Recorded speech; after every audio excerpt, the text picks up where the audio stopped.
warahmatullahi wabarakatuh. Waalaikumsalam warahmatullahi wabarakatuh. Apa kabar anak-anak ibu semuanya pagi ini? Baik. Alhamdulillah ya.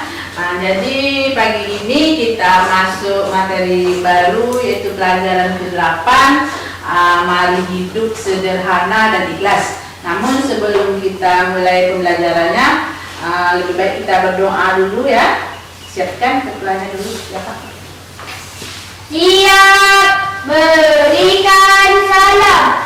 Assalamualaikum warahmatullahi wabarakatuh. Waalaikumsalam warahmatullahi wabarakatuh. Bismillahirrahmanirrahim. Alhamdulillahi rabbil alamin. Ar-Rahmanir-Rahim. Maliki yaumiddin. Iyyaka na'budu wa iyyaka nasta'in. Ihdinas siratal mustaqim. Siratal ladzina an'amta 'alaihim ghairil maghdubi 'alaihim waladdallin. Amin. Bismillahirrahmanirrahim. Rabbil zidna ilman warzuqna fahman. Amin. Amin ya. Baik, dah doa tadi. Kita masuk materi barunya, hidup sederhana. Namun kita pada pertemuan kemarin kan dah selesai masalah Nabi dan Rasul ya. Kira siapa di antara anak ibu yang masih ingat pengertian Rasul itu apa?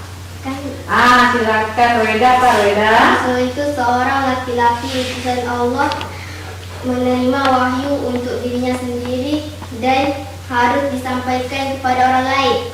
Ya betul. Jadi Rasul itu selain untuk dirinya sendiri, juga dia harus menyampaikannya kepada orang lain. Nabi dan Rasul itu dia punya sifat wajib. Nah, siapa yang tahu berapa sifat wajib bagi Rasul itu? Tapi Bu, Keren, ada 4. Apa aja kan? sidik artinya benar. Yang pertama sidik artinya benar. Yang kedua siapa itu? Baldan. Amanah sama dengan dipercaya. Amanah. Yang ketiganya siapa? Cintia. Apa Cintia? Ada sidik, ada amanah. Yang ketiga apa? Siapa yang ingat bisa bantu yang ketiganya Pak? Selain Cintia? Siapa ingat? Siapa? Amel? Tapi Anda kita apa? Menyampaikan pesan. Menyampaikan pesan. Yang keempat siapa? Saya Bu, Adek. Apa dek? Fatona, Apa arti petona itu dek? cerdas. Petona artinya cerdas. Jadi ya sifat wajib bagi Nabi Rasul itu ada 4. Bagus ya, nanti lebih dipelajari di rumah. Jadi sekarang kita masuk materi baru yaitu mari hidup sederhana. Jadi sebelum kita masuk materi itu ada nanti beberapa tujuan yang harus kita capai pada pembelajaran ini. Mungkin yang pertamanya adalah nih, hidup sederhana itu nanti kita ya harus yakin, harus yakin kita meyakini bahwa hidup sederhana itu bisa nanti kita terapkan pada kehidupan kita sehari-hari. Yang keduanya, di dalam hidup sederhana itu kita harus menunjukkan ini. Yang keduanya, menunjukkan sikap sederhana itu.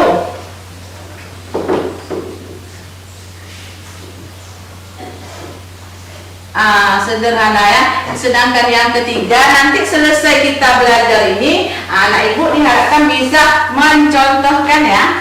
Nanti sini bisa mencontohkan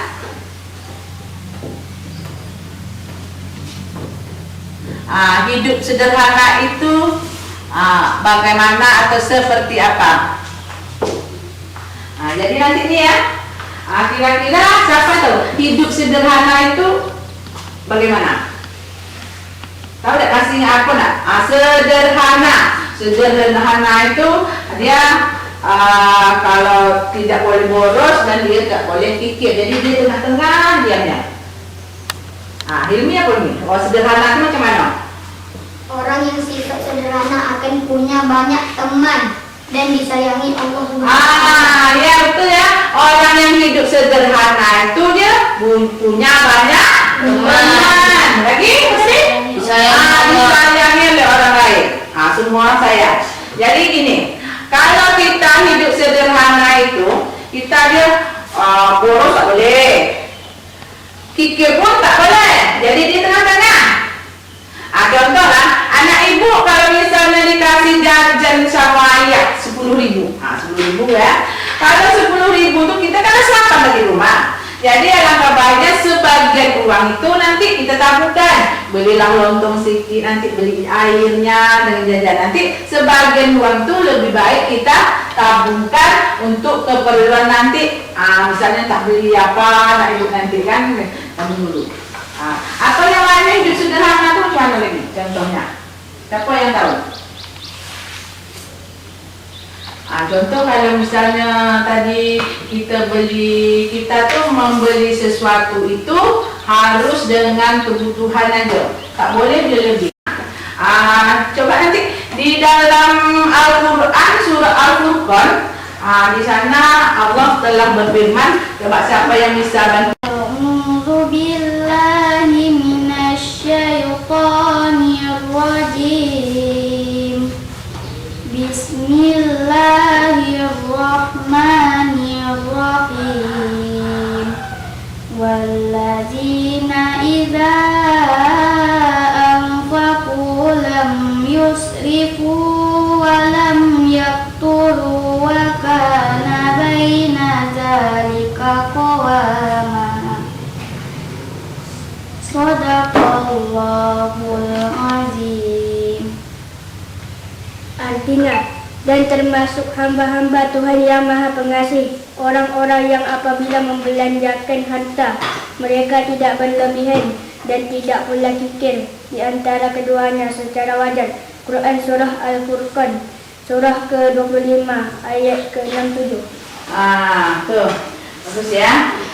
Dalam Surah Al-Furqan ayat 67 itu dikatakan bahwa hidup yang sederhana itu diantara berlebihan dengan kikir. Jadi berlebihan itu artinya dia berlebih-lebih, aneh-aneh aja.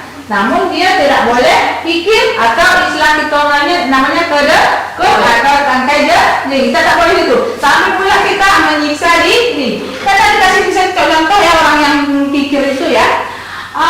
Dan dikasih tadi jajan sama ayah 10.000. Karena sayang duit itu tadi, tahan apa? Simpan uang 10.000 semuanya, kita tak makan. Jadi itu namanya menyiksa diri. Karena ingin kita nabung, kita nyiksa diri kita sampai kelaparan. Itu tidak dibenarkan dalam Islam. Boleh jajan tapi secukupnya. Jangan pula lebih. Yang teman-teman 10.000 nih, bukan kenyang ya, tapi kena habiskan juga jajan itu, kita belilah semuanya. Itu namanya sebuah pemborosan. Itu tidak baik dan tidak bagus. Cukup je lah. Kalau ada makan lapor tu makanlah sekedarnya. Boleh. Contoh kalau anak ibu nak main, boleh main, boleh bermain, tapi jangan berlewat-lewat betul nih, misalnya dari pagi sampai petang main aja, sampai tidak belajar, sampai tak mengaji, sampai tinggal sholatnya. Tidak boleh main, nanti pas waktu makan siang baliklah, nanti mandi, sholat, lalu makan, nanti belajar lagi, dasar belajar, nanti kalau nak main boleh main lagi. Nah, jadi ya sesuatu yang berlebihan itu tidaklah bagus dan tidaklah baik.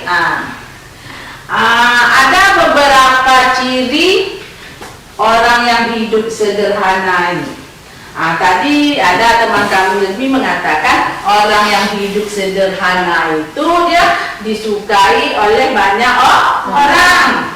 Yang keduanya, orang yang hidup sederhana itu arti dia tak gesah-gesah.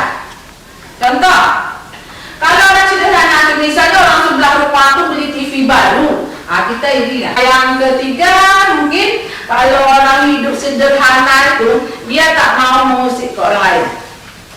Dia ikhlas menerimanya orang tuh ada beli ya belilah, yang dia tidak. Jadi yang sederhana tuh hatinya tentram, damai, ya, karena dia tidak memikirkan supaya bagaimana dia ingin hidup melebihi orang lain.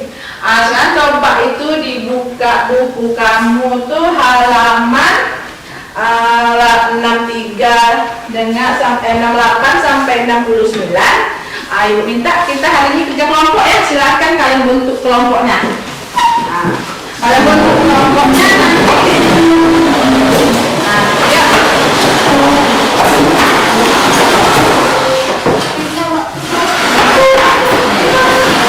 Kalau bentuk kelompoknya silahkan kalian diskusikan surah Al-Furqan itu, surah Al-Furqan ayat 67 itu dengan gambar tuh. Kira-kira apa yang bisa kalian nanti hasil diskusinya nanti itu kita bacakan sama-sama. Udah, baik. Yang coba yang kelompok yang 1 dengan kelompok 3 dengarkan hasil dari kelompok 2-nya. Hasil kelompok 2, kita tidak boleh boros karena sifat boros itu adalah saudaranya syaitan. Satu aja, yang lainnya. Orang yang sifat sederhana akan punya banyak teman dan disayangi Allah Subhanahu wa taala. Jadi ada 2 ya. Baik, kelompok siapa lagi? Kelompok Berapa? Kelompok 1. Silakan Zaki. Hasil diskusi kelompok 1. Kita dilarang berlebih-lebihan dalam kehidupan, namun tidak boleh fikir sampai menyiksa diri. Hasil diskusi kelompok 3. 1. Orang yang sederhana berarti telah mampu melawan godaan setan yang mendorong hidup boros. 2. Orang yang sederhana akan sunnah biasa bersyukur atas nikmat yang diberikan oleh Allah Subhanahu wa taala. Keuntungan sikap sederhana lain itu selain rendah hati tadi, dia tidak mau mengambil harta orang lain. Baiklah, dari penjelasan ibu itu tadi, kira-kira ada tak anak ibu yang nak bertanya misalnya, atau yang belum paham apa yang ibu jelaskan tadi? Ya, siapa? Sudah paham semuanya? Kalau sudah paham ini kesimpulan pada materi ini kan, hidup sederhana itu intinya di antara tengah-tengah, tak boleh pikir dan tak boleh boros. Pada halaman 70, insyaallah aku bisa. Nanti anak ibu silakan kerjakan latihan tersebut nanti, dan selanjutnya nanti karena tema hari ini kan 2, hidup sederhana dan ikhlas, dan untuk hidup sederhana kita sudah selesai. Untuk pertemuan berikutnya nanti kita akan membahas adalah masalah ikhlas. Jadi sementara ini ibu cukupkan sampai di sini. Assalamualaikum warahmatullahi wabarakatuh.